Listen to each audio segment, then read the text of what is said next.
May all beings be happy. May all beings be healthy. May all beings be free from harm. May all beings love life. May all beings awaken. Welcome to another Cuke Audio podcast. I'm DC, Poobah of Cuke Audio and Cuke Archives, preserving the legacy of Shunryu Suzuki and those whose paths crossed his, and anything else that comes to mind. I pray that you and yours are safe and comfortable and able to get out and do whatever it is you want within the limitations of the universal precept of do as little harm as possible. Today, I'm going to read the 13th podcast. It's the 13th podcast with pieces from the work in progress, Tassajara Stories. And this one has one piece called Scholars. So after pause to meditate, I will start reading Scholars. So when you hear the bell, hit pause, if you wish, and meditate, or whatever, as long as you want. And when you're ready to come back, hit unpause, and we'll be there to hit the bell. We'll all come back right at the same time. And I will begin to read Scholars.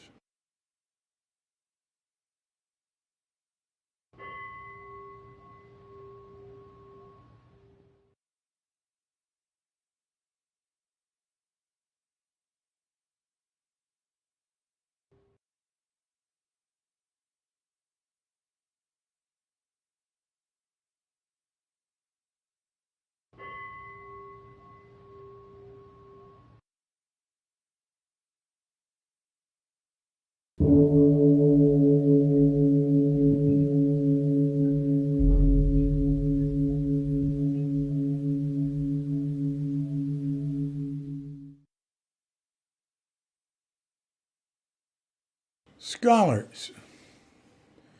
Bob Halpern quoted from the Lankavatara Sutra, which he said is the only one Bodhidharma brought with him on the boat from India to China. Sutras are supposed to be the words of Shakyamuni Buddha, but all these Mahayana sutras that came much later are just pretending that part. He'd read some of the original sutras as well. Zen had long ago been dubbed the way beyond words and letters, and I defended my ignorance invoking those words. He said, yeah, and all the lineages that took that illiterate approach literally all died out. I knew I wouldn't be there if not for words and letters. My father's interpretation of the Gospels cued me in with words that said the Word was mind only. I got my first hint at emptiness when he told me that matter doesn't really exist. That led to my sister and me repeating the mantra with our friends at the tennis court. Does matter really matter, or does it matter? My father said, Davy, my boy, you don't know how lucky you are you weren't taught to believe in God. God for us was not a super being to believe in, but was a word that stood for mind, and not mind as in brain, but something vast and mysterious. We read the words of Jesus as lessons from an enlightened person on the nature of mind. Daddy, as we called him, resigned as a reader in the Christian Science Church because he said they'd elevated Jesus up to be more than a human being. I got a better grip on what I'd gathered at home reading Emerson and Thoreau in the 11th grade, unaware of any influence from Buddhism and Hinduism. I first heard of Zen when Charles Nunn walked up to me in the hall of Fort Worth's Paschal High School and said, "Look at this." He showed me the cover of Paul Rep's Zen Flesh, Zen Bones, with an old bald-headed Chinese monk riding an ox. Intriguing, with a gleam in his eye and a wicked grin as if he were sharing some hidden secret. Charles slowly opened it to, "The Emperor Goyose was studying Zen under Gudo. He inquired, 'In Zen, this very mind is Buddha. Is this correct?' Gudo answered, 'If I say yes, you will think that you understand without understanding. If I say no, I would be contradicting a fact which many understand quite well.'" John Blofield's The Zen Teaching of Huang Po had somehow come into my hands before I had any inkling about Zen. To this day, I hold dear Huang Po's advice. Mind is the Buddha, while the cessation of conceptual thought is the way. Once you stop arousing concepts and thinking in terms of existence and non-existence, long and short, other and self, active and passive and such like, you will find that your mind is intrinsically the Buddha, and the Buddha intrinsically mind, and the mind resembles a void. I got the idea from that book that if I just walk when I walk, stand when I stand, sit when I sit, and lie down when I lie down, that in 5 to 10 years I'll have a good start. I'm still applying that advice, though I have forgotten the goalposts. There were Alan Watts's The Way of Zen and D.T. Suzuki's The Training of a Zen Buddhist Monk, which I gathered some from and respected, but they didn't move me to do anything. A book on the Tao Te Ching by Lin Yu Tang was simple, direct, wonderful. Oftentimes, this is a quote, "Oftentimes one strips oneself of passion in order to see the secret of life. Oftentimes one regards life with passion in order to see its manifest forms. These two are in their nature the same." The Psychedelic Experience by Leary, Alpert, and Metzner gave me their take on the Tibetan Book of the Dead, the Bardo Thodol, which I gathered was more accurately titled in English, The Great Liberation Through Hearing. That book I digested thoroughly and used as a guide, with a human guide, for the first LSD trips I had, and it was most helpful. That, mixed with past influences, definitely got me motivated to find a teacher and community to meditate with. Yes, I greatly enjoyed reading a Buddhist book in San Miguel de Allende in early 1965. 2.5 years later, I was at Tassajara, studying Edward Kansei's Buddhist wisdom books with the Heart and Diamond Sutras, and saw a list of books by Kansei that included Buddha's Law Among the Birds.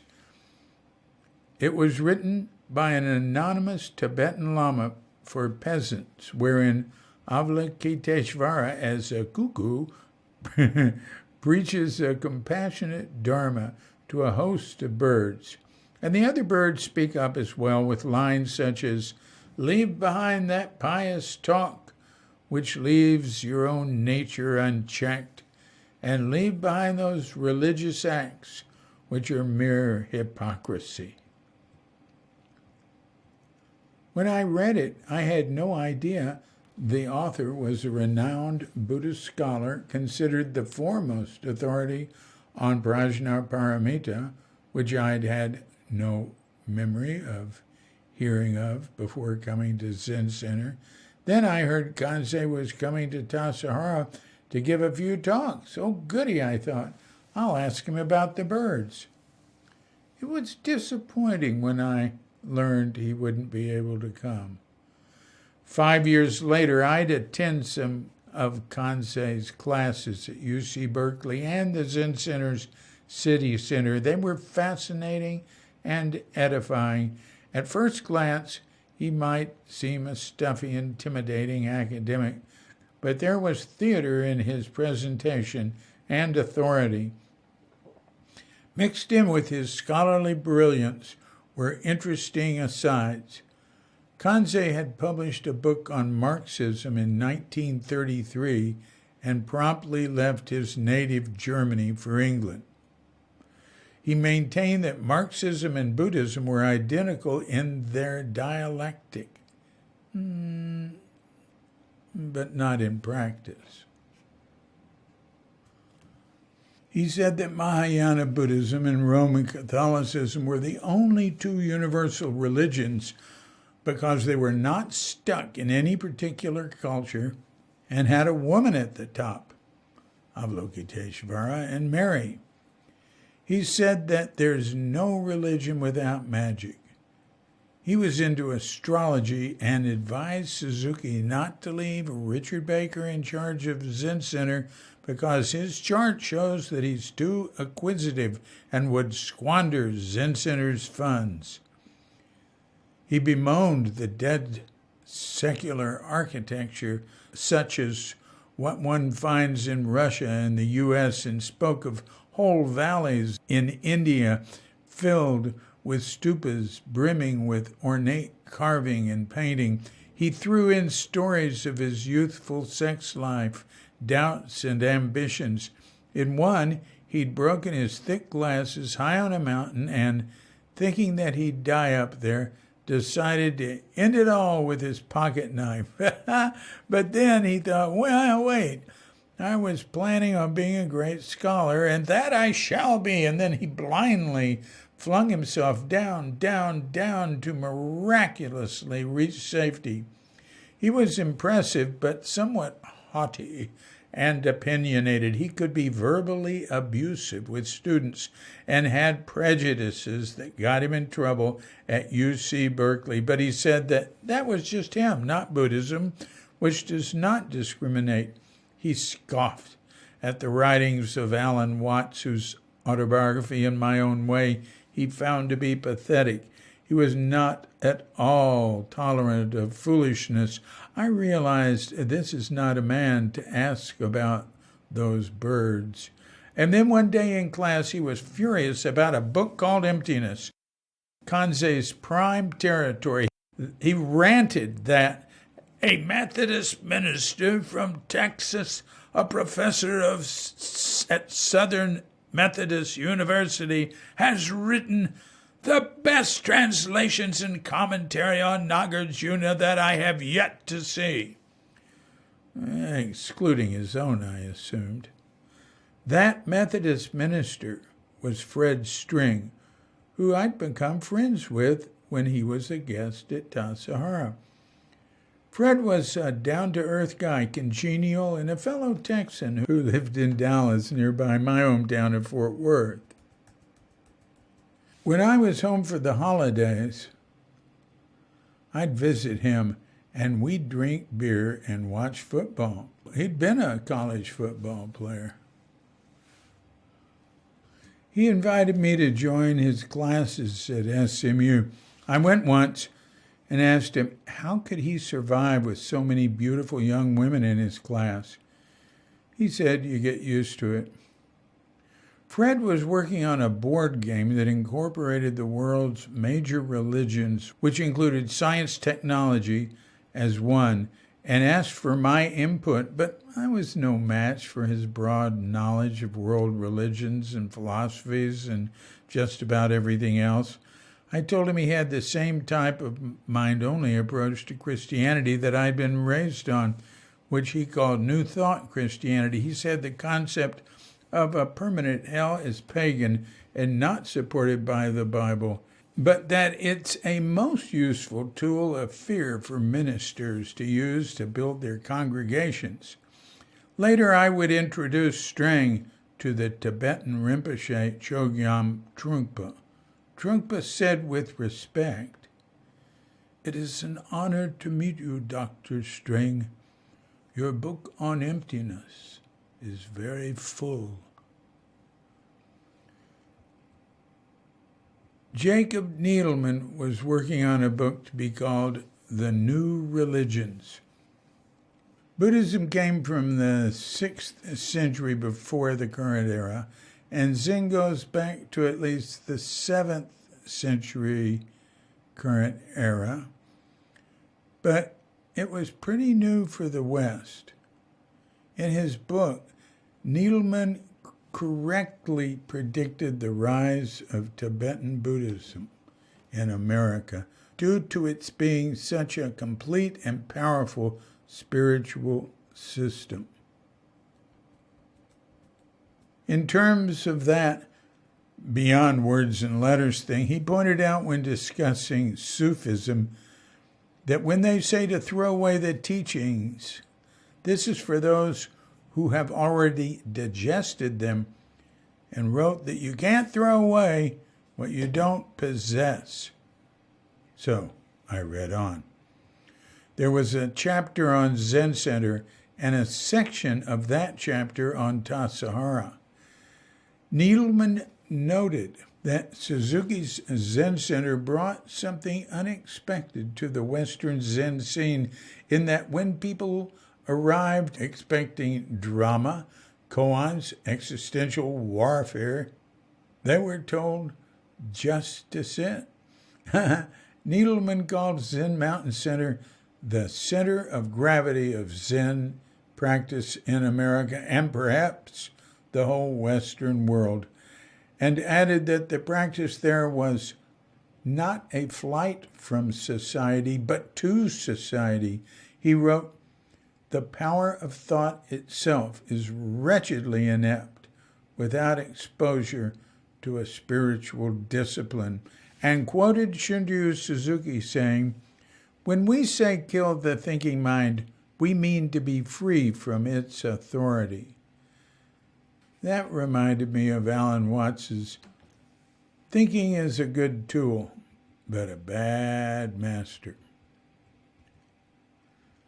The Wind Bell, publication of the San Francisco Zen Center, reported that Ernst Benz of the University of Marburg in Germany read papers at Tassajara on the early history of Buddhism in Europe and America. I must have slept through that, but I do remember Houston Smith coming and continuing to come.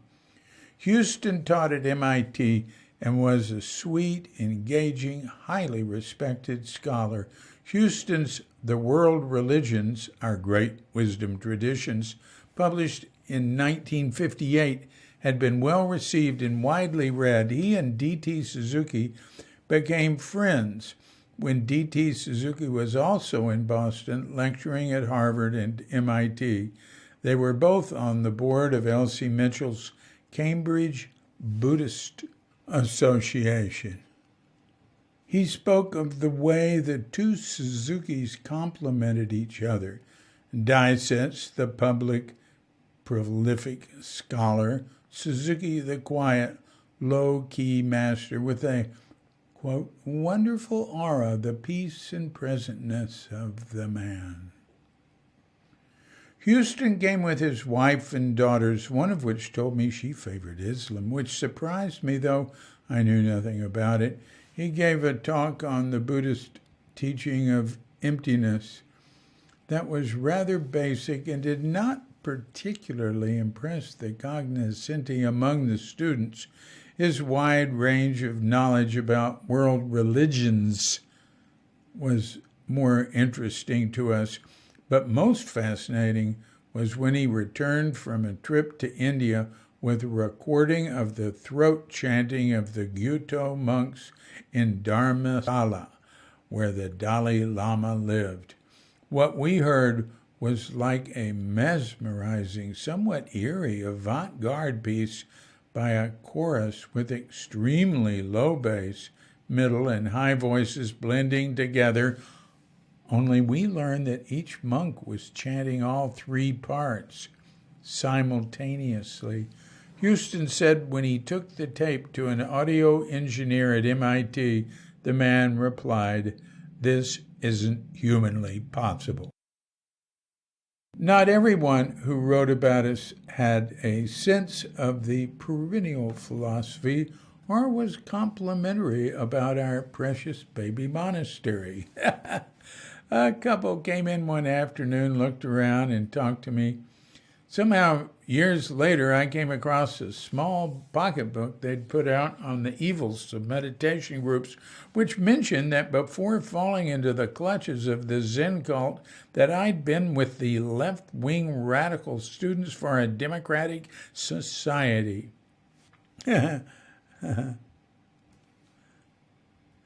There was a guy who came in for an overnight.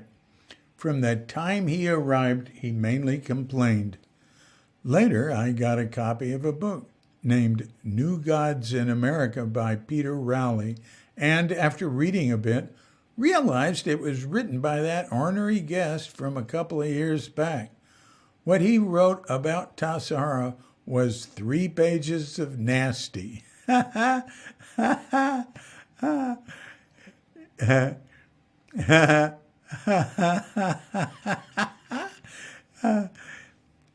It's called Zen Mountain Center, but it's not on a mountain. It's an ex-health resort camp. I was reminded of a mixture of Tobacco Road, hippiedom, and Zen. Which element was triumphing and seemed uncertain? The road was tortuous. The accommodations were overpriced. And he said he was mocked for paying it by a person in the office. The baths smelled like excrement. The mountainsides were parched. There were thick swarms of flies. The electricity didn't work, so they had to use kerosene lamps. How about this excerpt? "Have some more spaghetti and meatballs," said the young Zen student mockingly to my wife, lifting some limp cold strands with a fork from the side of the jar. Opposite us, another student was flirting with a very young girl about 9 years old who had long flaxen hair.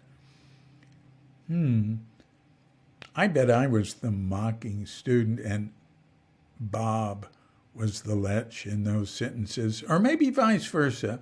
I never realized before how snide and evil we were. Here's how deep he dug into Amy and Lou Richmond, who supposedly used the word Zen in a novel way.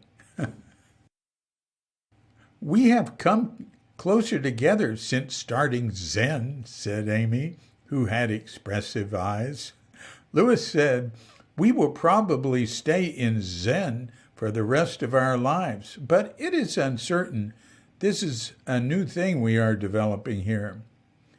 The only positive comment was for Stan White.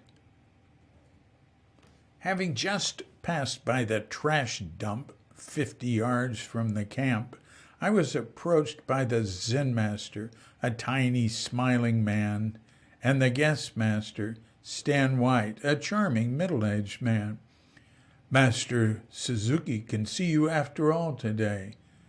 We agreed on a different price. Master Suzuki was an elderly man who used a Japanese fan, sometimes rubbed a white pebble between his fingers, and who once killed a fly and then brushed it gently away with his hand." Master Suzuki? Never heard that one used by us. I don't recall Suzuki using a fan, but maybe. After a brief bit with Suzuki mentioning his first arriving in the U.S., the sort of interview concluded with, "What is the purpose of Zen?" I asked.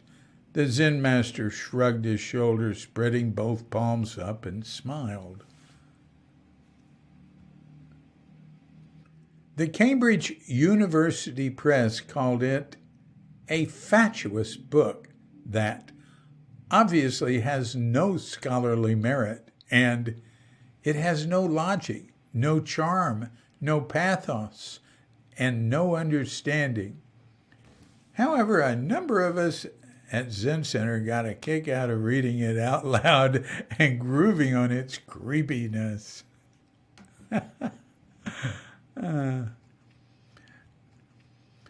Margot Patterson Doss was an author of books and articles about the myriad of places one could go for a nice long walk in the Bay Area. In the 50s, she had a literary salon frequented by many of the beat writers at her and her husband John's home in Russian Hill. She wrote regular chronicle columns called San Francisco at Your Feet and Bay Area at Your Feet. She was an occasional Tassajara guest, and she did know the surrounding trails. But she didn't write about it in her highly popular column. Maybe that was because she kept her subject matter limited to the Bay Area, and maybe it was because she saw that the place and surroundings was already close to capacity. She was an effective crusader in local environmentalism, using the power of her popular columns to garner support for preserving space for the public good rather than the top bidder. One of her first articles in 1961 described a walk discovering Japantown. She talked about that experience and more with me. Initially, it was Suzuki who showed me around Japantown. It was wonderful. He couldn't speak very good English at that time, but he could certainly make himself known. It was so interesting. Here was this church, which didn't look Japanese at all. I walked up the steps and the door was open. I went in. I was trying to figure out what denomination it was. I turned right and heard someone upstairs. I called, "Hello, hello," and Suzuki Roshi came out of his office. I said that I was exploring around the town. I asked him a few questions about the building. He told me that it was Zen Buddhist, and of course, it wasn't Christian. It had been a synagogue. That whole area had been a Jewish community at one time. There was a Jewish shopping street nearby that had all kinds of secondhand stores. It was a little like going to London and seeing all those shops of all kinds. The Jewish people recycled a lot of things. Also, the Ukraine bakery was on it, I remember. Suzuki came downstairs, so I started asking some questions about Japantown. He said, "Let me take you." So he walked around with me on that very first walk, pointing out the things that were intrinsically Japanese. It was a wonderful walk. I liked it so much. There was a wonderful shop that had Japanese antiques, Honami. He took me in and introduced me to the owners. We did Soko hardware last. I remember the proprietor came out and bowed and said sayonara to us as we left. It was very lovely. After doing the walk, I was so pleased. I sent Suzuki Roshi an orchid to say thank you. Philip Whalen later told me it was a cymbidium and that Suzuki had treasured that orchid very much. Doss said that Suzuki called her one time and said he needed a project for Dick Baker. And did I know of a piece of property that would be suitably large for a Zen center? I had recently been down to Tassajara, which the Becks owned at that time. Doss said that Suzuki asked both her and Don Allen where a good place for Richard Baker to scout out for a retreat might be. Don Allen was a close friend of Baker's from the East Coast days and an editor for Grove Books who specialized on beat poetry, and the editor of Margot's first book, San Francisco at Your Feet. He suggested the first valley north of San Francisco on Highway 1 that ran all the way to the beach. Green Gulch. Margot suggested Tassajara. She'd first seen it after a trip to Japan as a guest of American President lines in 1962. She thought Suzuki would like it as it reminded her of Japan. Fred Roscoe of Discovery Books in North Beach agreed with Doss and told Baker that Tassajara would be the perfect place for a retreat for the Zen Center. He and his wife Nancy had briefly been co-owners with the Beck. Doss said that Dick Baker called her 3 times a month for months, asking her to suggest people that would donate money. She'd give him a list of names and phone numbers every time he called. It was a different milieu, she said. Journalists, especially columnists, which I was, had access to a lot of people that Dick wouldn't. Doss and family went back down to see Tassajara, staying in the most spacious Stone Room 1.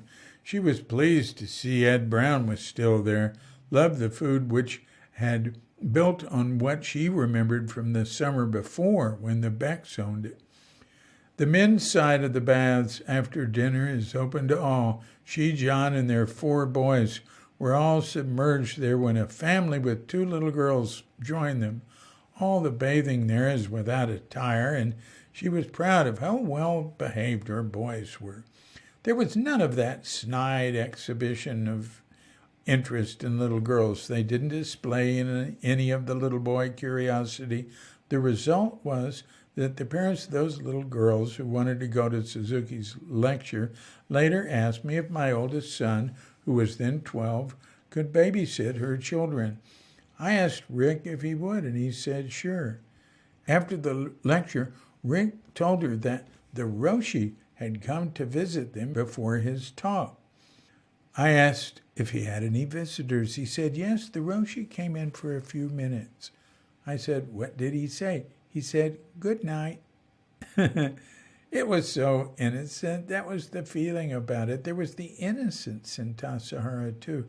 I remember all the hikers coming in from along the trail that went along the creek. They'd always stop and leave their backpacks by the bridge, by the baths. I don't recall anything ever being stolen. One of the memorable things about the trip was the flies. There were lots of them. There were flies around the dining room. We were all chasing flies off ourselves, but not Suzuki. I looked at him and said, why don't the flies land on you? And he said, I tell them to go away. Very cute. We loved to see him there. Suzuki Roshi seemed too down to earth to be saintly, but saintly was an impression that I got, along with his down-to-earthiness. Lou Lancaster, an authority on Chinese Buddhism and Buddhism in general, joined the faculty at UC Berkeley in 1967 and got Buddhist studies going again after a 10-year hiatus. A lot of Zen students started attending his classes. From as soon as he'd arrived in the Bay Area, he was visiting Buddhist groups and teachers. He heard Suzuki speak at Sokoji and liked him. Suzuki invited Lancaster to give talks at Zen Center in the city and at Tassajara, where he visited a number of times. He came with his wife, Lois, and their 3 children, who liked Roshi because he was the only adult they were taller than. And he had candies in his sleeves to sneak to them. Lancaster told about taking groups to Nepal. They'd trek way into the mountains to visit some monasteries and carried a lot of medicine with them. When they got to a village, they'd find children who were dying with treatable conditions. He said in some instances they give a shot of penicillin to a child, show the mother how to give the next one, and leave the hypodermic needle and medicine with her. They found the mothers tended to put the syringe on their altar and pray rather than use it. Renunciation is a core principle in Buddhism. Lancaster said that some Buddhists think of it as renouncing the body, or sexuality, desires, or self, but a Tibetan Lama told him it was denouncing our hopes and dreams of permanence. In 1956, when he was a student at USC in his mid-20s, Lancaster had a professor named Floyd Rosa who had written a book titled The Meaning of Life in Hinduism and Buddhism. At Rosa's suggestion, Lancaster visited Zinshuji in LA's Japantown and met newly arrived priest Taizan Maizumi. Maizumi took Lancaster and Rosa to meet pioneering Zen teacher Nyogen Shinzaki, who was 80 years old and had been in America continuously for 53 years. Shinzaki picked up a book with a red cover and gave me the advice to forget the external characteristics of red covers and titles and concentrate always on the meaning of the content.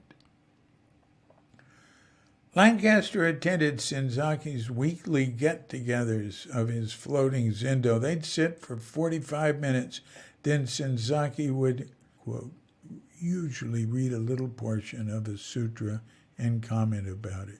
Great times. Still quoting Lou. Someone gave Shinzaki one of those little dipping bird contraptions that seemed like a perpetual motion machine. One evening, Shinzaki, quote, put down a cup of tea and watched the Goonie bird drinking the tea. He looked up and smiled and said, this is better than a koan any day. There was no further lesson that night. Lancaster's Buddhist path continued in Hawaii when he was involved with Koko Zendo for 2 years. At the University of Madison, Wisconsin, he was the first to complete eminent Buddhist scholar Richard Robinson's graduate Buddhist studies program. Lancaster got to know Suzuki better when he set up a weekend seminar at La Honda in Santa Cruz Mountains and invited 8 or 9 teachers. He'd give them 2 hours to speak or chant, do anything they wanted. Suzuki participated every year that was happening. I told Lancaster that Suzuki rarely went anywhere outside of Zen Center, but he'd come to respect Dr. Lancaster, as we called him. In one talk to Lancaster's students, Suzuki said that Zen practice was to share our feelings, but it's hard to do if our mind is full of rubbish. He said Buddha got rid of the rubbish in his mind sitting under the bo tree, and that rather than say he got enlightened, what he did was forget everything. Forget all that rubbish. I asked Lancaster, how was it having Suzuki at La Honda? My memories of Suzuki Roshi at that time were that of all the people who came, when he put on his robes, he was formal about it. In that rustic setting, the formal was quite nice. He was a kind of personification of a monk, teacher, bodhisattva. It was almost as if he didn't have to say anything because of the way he came in, the silence he always elicited from the students. Then he would sometimes sit for quite a while before he said anything. He was present.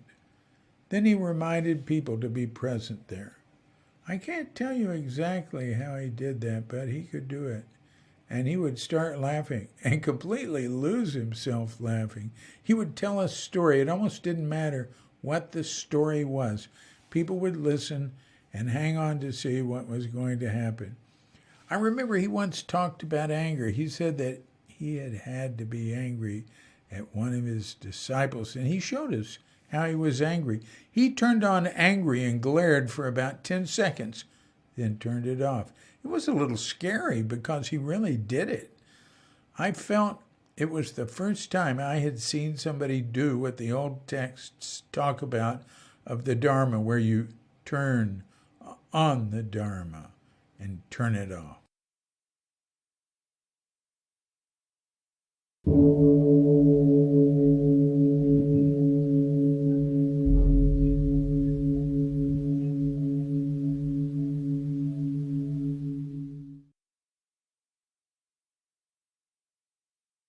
So,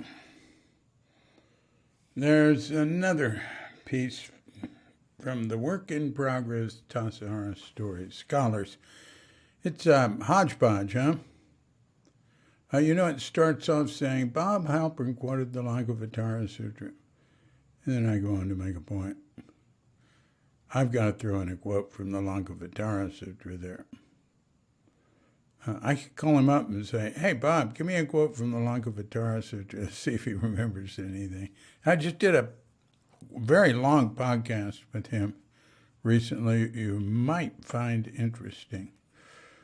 The podcasts, except for the Life in Bali, which I don't have a separate page and listing for yet, the Tassajara Stories, the Crooked Cucumber chapters, and the guests, and the Zen is Right Here podcasts all have a separate page on Cuke.com. So if you go to Cuke.com, hit the podcast link there, you go, and right there on the main podcast page, that's the page for the guests, because that's the main thing. Somebody would want to go back and find somebody. There's pictures of them.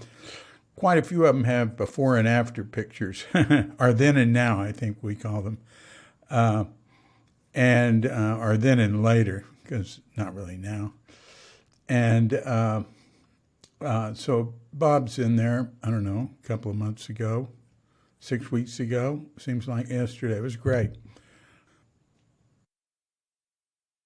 And so until next time, this is DC Puba of Cuke Audio and Cuke Archives, coming to you from sleepy Sanur with Dogat Bandita, Feline Cuchita, and dear lovely Katrinka.